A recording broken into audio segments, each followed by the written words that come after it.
it's Mo. It is time. It is past time to do my least favorite books and my favorite books from 2022. So I never like to say best and worst books because they're just the best and the worst for me. I'm not a person who can determine whether a book is actually good or not. I can only determine whether I like a book or not.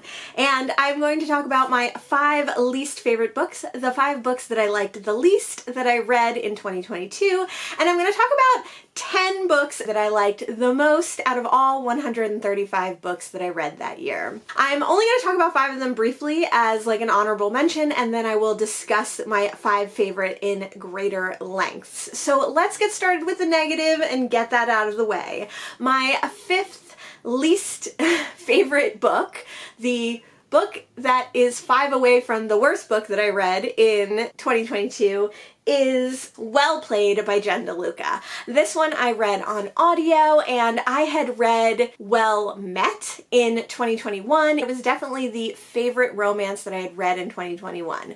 Well Met follows a young woman as she moves in with her sister in Virginia, and she discovers the local Ren Fair there. So every year they put on a Renaissance festival. She discovers that, and it really makes her feel at home in the community, and she falls in love. Well Played is the sequel to Well Met, and it follows a dear friend that the original character made, Stacy, who has worked for the Ren Fair for basically as long as it's been in existence. It's a huge part of her life. It's a huge part of her identity as a person, and she is so excited every year to continue it. She happens to have a Friends with Benefits one year, and when she's feeling a little bit down, she starts to email and text this person, hoping that they can strike up something a little more than their casual summer encounters. Inevitably, for a contemporary romance, the person that she thought was emailing was not the person she was actually emailing. The person that she thought she was getting to know was not the actual person, even though this person knew for a fact that she was thinking it was another guy. So this romance could have been fine. I still really like the Ren Fair setting. I like the idea of people being passionate about their hobbies. I like the idea of such a sweet, simple environment within which people have to kind of remove themselves from the current day to look at the world from a different light. But this book was horrible. I hated this romance so much. I think as much as I loved Well Met, I hated Well Played. It had so much body shaming and fat phobia, even though it pretended that it didn't, even though it tried not to. The author just could not get out of her own way with that being an issue. And it did the exact same thing for slut shaming. Stacy is a promiscuous person. She likes to have brief relationships and encounters with people, which is fine. That's not a problem. But the book absolutely made it seem like that. Not to mention that her eventual love interest lies to her the entire book. I thought this book was damaging, discouraging, and not well written. This book felt very much like Jen DeLuca was surprised that she had to write a second book in this series, so threw it together in an afternoon. I would say skip this one and just read Well Met. Now there are 2 more books in this series, one of which comes out in 2023, and I am going to continue on with the series because hopefully she will have had more thought and time to put into book 3 and 4, and I will end up enjoying them. Maybe it'll redeem the series for me as a whole. My 4th least favorite book was The Dream Quest of Villette Beau by Keege Johnson. This is a reimagining, retelling of an H.P. Lovecraft story. It takes place in a dream world where there is our normal world, and then on the flip side, on the other way of thinking, there is a dream world. We follow a teacher of a women's college in this dream world as one of her students goes missing, and she goes on a dream quest to find this person.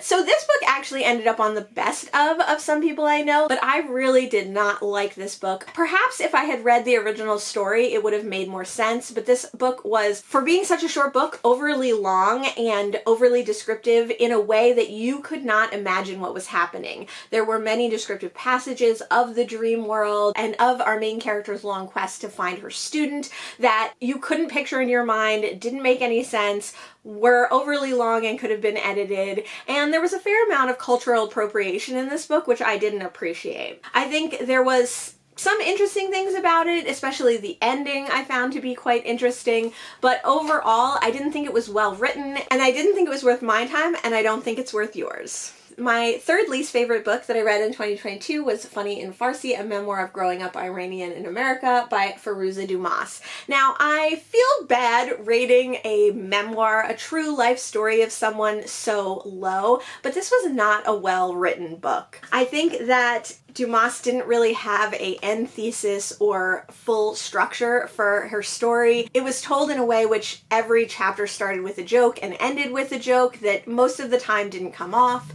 It was very dated. I did find some aspects of this book very interesting. As a young immigrant of Iran coming to America, her story was quite unique. Her story takes place, at least in the beginning, before the Iranian Revolution. Have I been saying Iran this whole time? Her story takes place before the Iranian Revolution, and her life totally changes afterwards. So the contextual history of this book and some of the actual experiences were very interesting, but the way this book was written and the outcome of her life was nothing more than that she was a person who lived in America and wrote a book. She has nothing extraordinary or exciting to say other than her history, which is what a memoir is about, yes, but this book could have had an overall more important thesis, and it didn't. The second worst book that I read in 2022 is Palmetto by Ania Alborn. I found this and the next book in a little free library.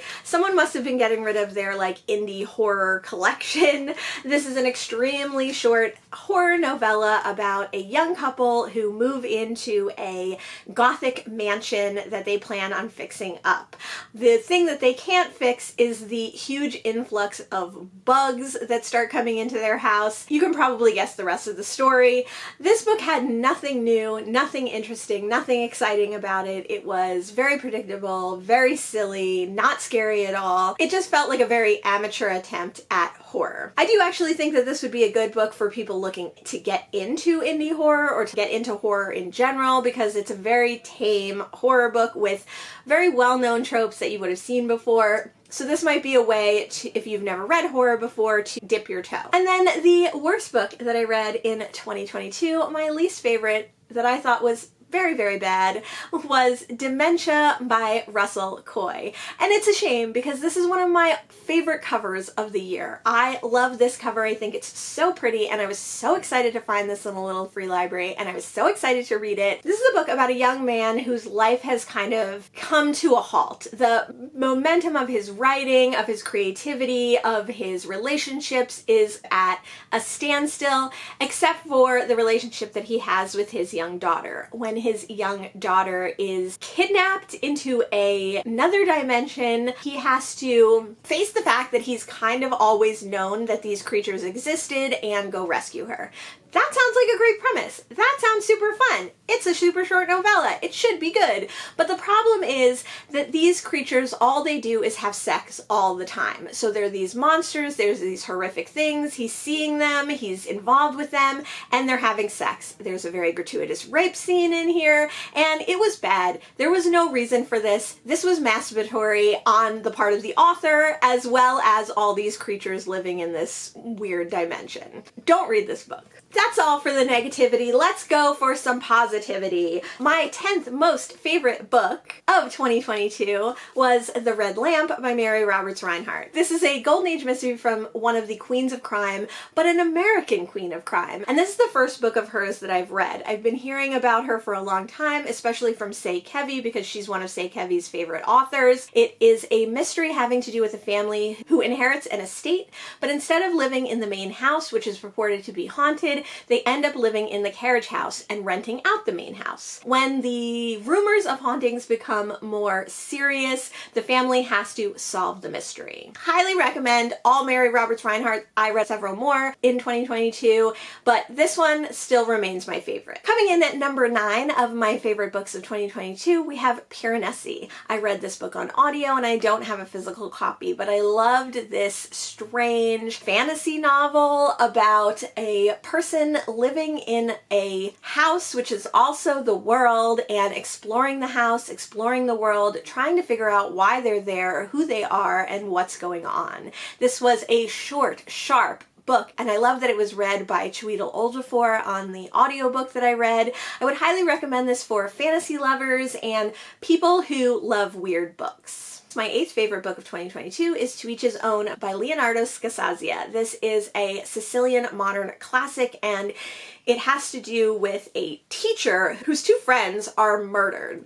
The murder takes place and everyone thinks that it was a love triangle or something, but the teacher, our main character, knows that something weird is going on and he vows to investigate. This is a slow crime novel set in fascist Sicily in the 1960s, so it gave you a little glimpse of the history, but also the crime aspect of this book itself was very compelling. I really loved reading a modern classic from a country not the US or England. This book was translated by Adrian Falk. My seventh favorite book of 2022 was A Children's Bible by Lydia Millett. I found this copy in a free little library and it doesn't have a jacket. This book follows a group of teenagers and their parents to some extent who are vacationing on the coast. The parents are acting very weird. They're leaving the teenagers to be on their own. They're imbibing and doing drugs and having sex, and the teenagers are kind of just hanging out. Our main character, Eve, is taking care and watching her little brother, making sure that nothing happens to him. As the parents' attitudes get weirder, as this group seems to be more and more isolated from the world, we wonder what's really going on. I thought this book was weird, had a cli-fi element, and was one of my favorite books maybe that I've ever read with a child narrator. Number 6 on the list is Revenge by Yoko Ogawa. This is a group of interconnected short stories that you kind of have to read all the short stories to understand the full novel. This book was originally written in 1998 and it's translated by Stephen Snyder. In Revenge, we see many different small stories that somehow are connected to each other, and by the end of this novella, we have a very unsettling picture of a small Japanese town. On to my 5 favorite books of 2022. Coming in at number 5 is Annihilation by Jeff Vandermeer. I had never seen the movie before reading this, and I had never really been interested in this book, but after watching Matthew Sharapa talk about how much he loved this author, I picked this one up and one day was inspired to read it. I loved this very atmospheric, bizarre horror book about an environmental catastrophe that the government is investigating from the Southern Reach Project. Annihilation follows the 12th expedition into Area X, which is a totally unknown area that people may or may not return from. Our main character's husband had gone on a previous expedition, and as the biologist for Expedition 12, we follow her journey of discovering Area X and some of its secrets. I knew this was sci-fi, but I didn't know how much this was horror. There's body horror, unease, there's unsettling feelings, jump scares. This was such a great sci-fi novel and horror novel, and I loved it so much. The sequels are on my 22 books I found out about in 2022 and I want to read in 2023, so I'm really hoping I get to them soon. My 4th favorite book of 2022 is Drive Your Plow Over the Bones of the Dead by Olga Tokarczuk. This book was originally published in 2009 and was translated by Antonia Lloyd-Jones. This follows an older woman. She lives in a fairly isolated town and she's definitely an outcast. She loves astrology, she loves animals, she loves taking care of the townspeople's houses while they're away, and even though they think she's quite weird, sometimes a little bit crazy, they employ her to watch over their vacation homes. When one of her neighbors is found dead, she goes on a mission to investigate the death and to find out who the murderers are and why this person was killed. This falls perfectly into the new trend of cozy mysteries that follow elderly people. This probably is a little bit harsher than a cozy mystery, but we follow our main character and learn all her quirks, learn the reasons behind them, learn her passions, learn what she thinks is morally right and wrong. I love this book. I thought it was weird. I thought it was interesting. I can't wait to read it again. My third favorite book of 2022 is We Have Always Lived in the Castle by Shirley Jackson. I read Shirley Jackson for the first time in 2022, and this book actually took me a really long time to get through, even though it's so short, because I was worried that a bad thing was going to happen, but that bad thing doesn't happen. This book follows two sisters, Mary Catherine, known as Mary Cat, and Constance, as they live their lives. This is more difficult than it sounds because the townspeople do not like these sisters because of a tragedy that happened to their family, killing most of their relatives. There's hatred and superstition around the sisters, and Mary Cat has her own superstitions. She is a person who knows that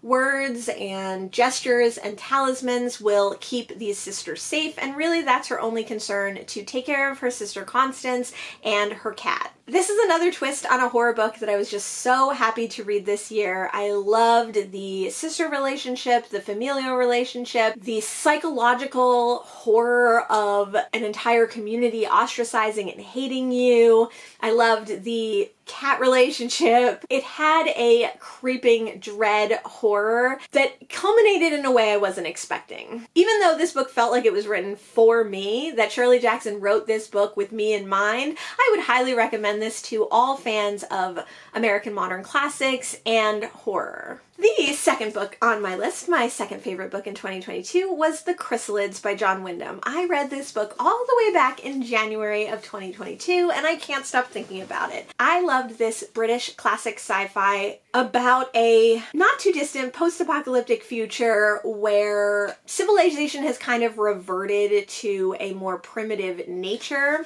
because of nuclear war, Holocaust, or some other catastrophic event.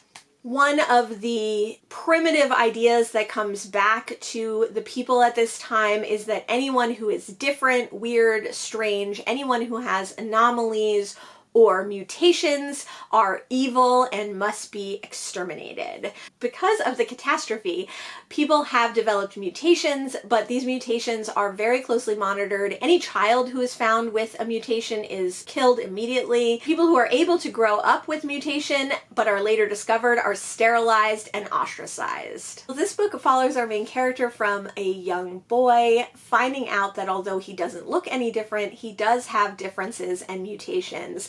And it is about him and his friends who have similar abilities, finding each other, forming a found family, and then what happens when people start to realize that they are different even though they don't look it. This is a story about othering, fear, and the idea of your differences might be something that you will be killed for. I really love this sci-fi book. I just thought it was written in a really interesting way. I read this one on audio as well. The narrator was British and gave a very specific feel to the book, which I enjoyed.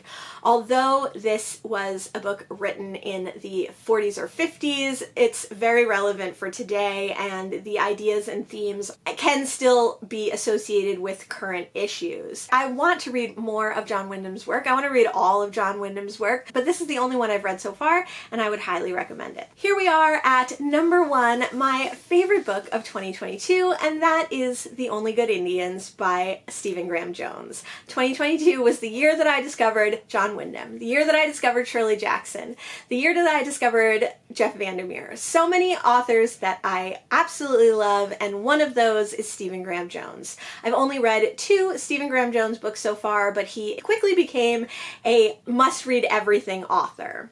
The Only Good Indians follows a group of young men who had lived on a reservation when they were in their teens and 20s. Like all young men, they made mistakes, they did things that they shouldn't do, so they got into trouble. This book sheds a light on the events that happened when they were young and living on the reservation, but we meet up again with them when they have all gone their separate ways. Some of them still live on their reservation, some of them have moved away, but they're all trying to move past the indiscretion that they had when they were younger and form lives for themselves. Unfortunately, that event haunts them all, and eventually it comes back to make amends for what they did.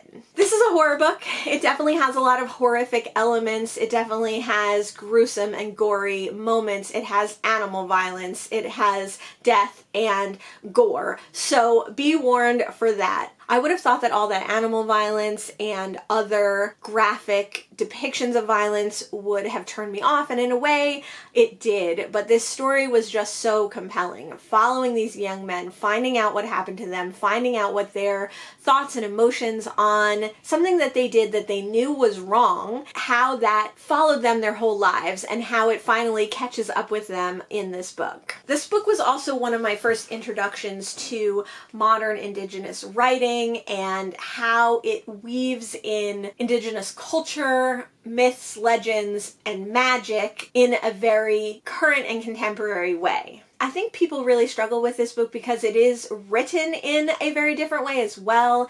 Each section is told in a different style. The language used is not necessarily easy. The pacing and cadence takes some time to get used to. But once you're immersed in this book, it's so good and you don't want to put it down. I loved this one and I can't wait to reread it. I also can't wait to read other Stephen Graham Jones books and other works by American Indigenous authors in general. I haven't stopped thinking about this book since I read it all the way back in May. I don't see myself not thinking about it in the future, so this is definitely my favorite book of 2022. Let me know in the comments below if you've read any of the books I read here, either my favorites or my least favorites. Let me know what you thought of them. Let me know what your favorite book and least favorite book of the year were, and thanks so much for joining me today, and I'll see you in the next one. Bye!